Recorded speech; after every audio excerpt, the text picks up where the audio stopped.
कहते हैं इश्क की कोई उम्र नहीं होती, लेकिन जब इश्क किसी सुपरस्टार को हो जाए तो मोहब्बत नहीं बल्कि वो हेडलाइंस बन जाती है। और फिर अगर वो सुपरस्टार हो बॉलीवुड का और वो भी मिस्टर परफेक्शनिस्ट यानी कि आमिर खान, तो सुर्खियां बननी ही है। 2 शादियां 2 तलाक और अब तीसरी शादी की खबर। लेकिन दोस्तों, ये सिर्फ शादी की खबर नहीं रही, इस पर तंज भी हुआ, सियासत भी गरमाई और तो और बॉलीवुड भी बोला और सोशल मीडिया पर ऐसी बहस छिड़ी कि हर कोई अपनी अपनी राय देने लगा। किसी ने कहा सरकार डबल इंजन चला रही है और आमिर खान ट्रिपल इंजन। किसी ने इसे राजनीतिक मुद्दा बना दिया तो किसी ने कहा शादी किसी की निजी जिंदगी का फैसला है। आखिर एक शादी इतना बड़ा विवाद कैसे बन गई? नमस्कार, मैं हूं ललित खजूरिया और आप देख रहे हैं रेडियो संवाद। तो चलिए पूरी कहानी शुरू से जानते हैं।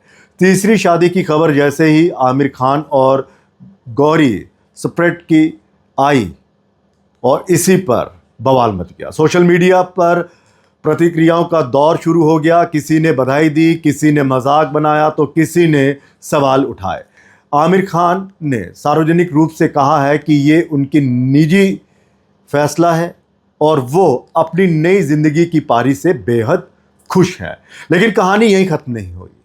सबसे पहले अभिनेता शेखर सुमन का बयान चर्चा में आया। उन्होंने व्यंग करते हुए कहा सरकार डबल इंजन चला रही है और आमिर खान ट्रिपल इंजन चला रहे हैं। यह बयान वायरल हो गया। किसी ने इसे हल्का फुल्का लिया, मजाक समझा तो किसी ने इसे निजी जिंदगी पर तंज बताया और एंट्री हुई राजनीति की। महाराष्ट्र के मंत्री नीतीश राणे ने आमिर खान की तीसरी शादी पर टिप्पणी की और कई सवाल भी उठा दिए। और जब सवाल उठे तो जाहिर सी बात है राजनीति जो थी वो गरमानी थी।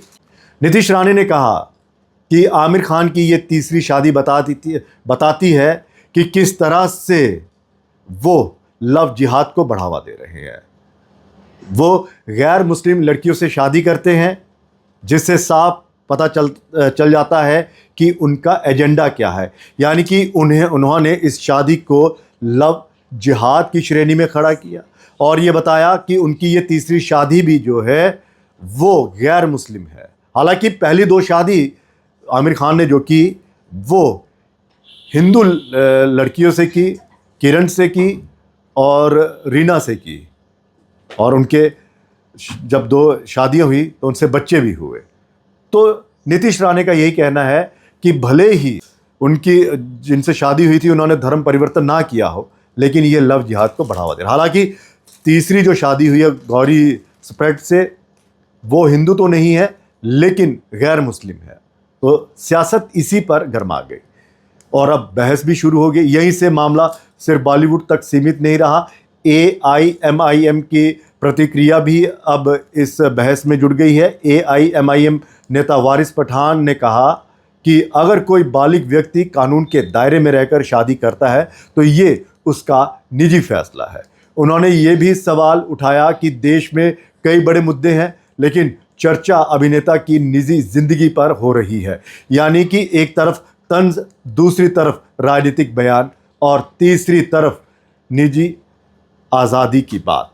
सोशल मीडिया 2 हिस्सों में बंट गया। एक वर्ग बोल रहा है यह आमिर खान की निजी जिंदगी का फैसला, तो दूसरा वर्ग बोल रहा है एक सार्वजनिक हस्ती होने के नाते उनके फैसले पर चर्चा होना स्वाभाविक है। मीम्स, बहस और प्रतिक्रियाएं लगातार वायरल हो रही हैं। तो दोस्तों, आप इस शादी को लेकर क्या कहेंगे? और जो बहस हो रही है क्या वो सही हो रही है? क्या वाकई आमिर खान लव जिहाद को बढ़ावा दे रहे हैं? क्या वाकई आमिर खान को हमेशा गैर मुस्लिम लड़कियां ही पसंद आती हैं और वो उन्हें अपने प्यार के जाल में फंसा लेते हैं? बॉलीवुड पर ये आरोप लगते आ रहे हैं कि बॉलीवुड हमेशा लव जिहाद को ही बढ़ावा दे रहा हो। भले वो शादी सैफ अली खान की हो, क्योंकि सैफ अली खान ने भी 2 शादियाँ की। पहले अमृता सिंह से की, उससे तलाक हुआ, फिर करीना कपूर से की। शाहरुख खान की शादी को देख लीजिए, उन्होंने भी हिंदू लड़की से शादी की। और ये मुद्दा जो है बॉलीवुड में लगातार गरमाता आ रहा है।